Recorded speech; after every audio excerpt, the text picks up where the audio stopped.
All right, so I have this new soup mix my sister-in-law gave me for Christmas. I can't wait to try it. She gets it at a cute little farm store out in Swanton, Ohio. If you've ever been to the Brown Bag or you live in the area, you need to check this place out.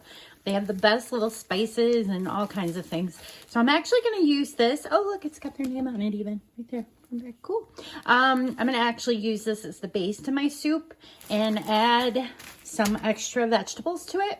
I'm using my Instapot to make this recipe. I put about a tablespoon of oil in here, and because I'm brand new to the Instapot, I actually threw an onion in there to make sure it was on saute mode, and it's actually getting nice and warm so I can saute, and it is. So I'm going to go ahead and take these onions that I diced up. Actually, I'm going to dice them a little better, and I'm going to put them in the Instapot. Check this out. It is ready to go. It's nice and hot, so I'm going to go ahead and put the onions that I chopped up into the pot. I love onions. If you are not a fan of onions, you don't have to put these in your soup. Actually, the soup mix, you don't really have to add anything to it. It's a tasty, it smells wonderful. So I can't wait to try it. You just know me. I like adding extras and making it kind of my own. So what you're going to do is just kind of move these around like you would do in your frying pan. Just saute the onions. It takes about, I don't know, maybe 3 minutes or so. And then the onions will actually get a little translucent like it's starting to do right there. You could chop your onions a little smaller if you want, but I like mine like that. There it is. I'm going to let those saute. Okay, next up, I diced up some celery. I'm going to actually slide that in there once those onions are nice and sauteed. Just going to move those around a little bit. Those don't really need sauteed. I like those nice and crunchy. So they'll just be cooked in the regular soup setting. Next up, I took some yummy potatoes. These are creamy, small, almost like fingerling variety. And I'm just going to go ahead and add those to this mix. And we'll move those around a little bit before adding the season and the liquid. Super easy to make. One thing I have to be careful because I'm new to using the 3-quart. There's a line on here that you're not supposed to go over. It's right here. So I'm used to really filling it up in my other pot. So here's this. I'm going to go ahead and on here it tells you you are going to need 3/4 heaping cup and 1.5 cups of water and a cup of milk. Okay, so this is where you're going to do things just a little bit different than what I'm actually showing on here.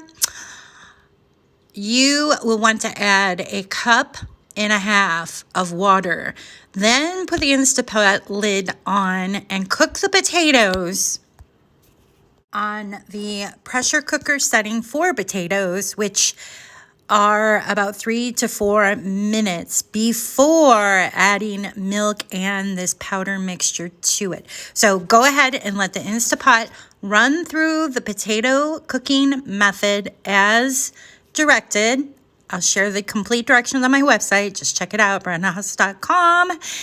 And once that has gone through the 5-minute pressure cooking stage, you're going to release the pressure and take the lid off. And that is when we're going to go ahead now and we're going to add this yummy homemade soup mix and an additional 2 cups of milk. Be sure this all does not go over that line that I indicated at the beginning of the video.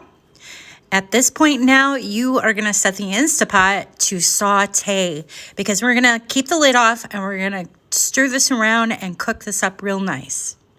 The saute mode on the Instapot right now is basically helping that homemade soup mix we have here thicken up. So you're just going to mix it really good. After you've done the potatoes in the pressure cooker setting we did just a little bit ago, the veggies are done. It's ready to go. Saute mode is actually going to bring the container up to a nice heat where it's going to help this mixture come to a boil. And it also is going to help that soup mix so it thickens. And once it does that, it's really ready to go. What I ended up doing is after I did this thickening process, which took about 6 to 7 minutes really until it started boiling really good, I turned off the saute and put it to keep warm and went ahead and put the lid back on the Instapot because I had to get other things ready for the meal. I've almost finished this soup, and I love throwing my microgreens in there because this spicy salad mix one is just perfect in most of the soups I like to make. I want to note when using this spice or this soup mix, you don't need to add the tomato or the potatoes. Actually, you don't even need to add any vegetables.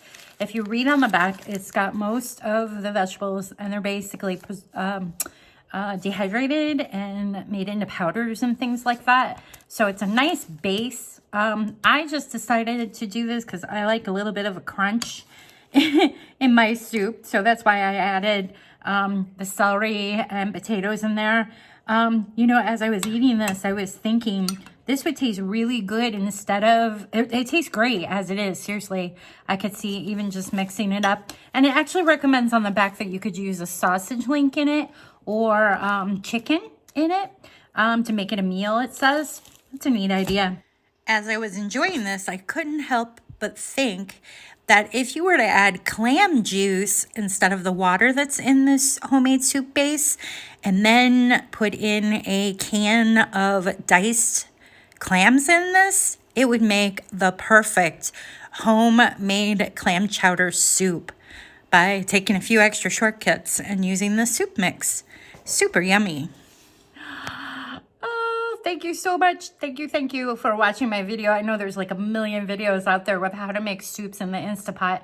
And I do highly recommend checking out the Instapot.com website.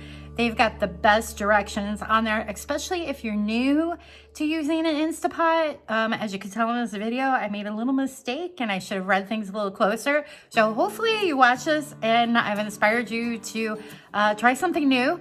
And be sure to read the directions. It's not really a pot that you just throw everything in and voila, it's done. No, there's a little bit to it, but you know what? It's well worth it. And I love using this. In fact, I will probably end up using this for breakfast. You know, like maybe some oatmeal, or gosh, I might try making some eggs in it. Or we could even do some grits. I tell you, the possibilities are literally endless. Thank you so much for taking the time to watch my video. I hope you will check out my website at brenhaas.com, where I share the details on how I made this recipe and other recipes and other fun creative living ideas. Hope to see you there.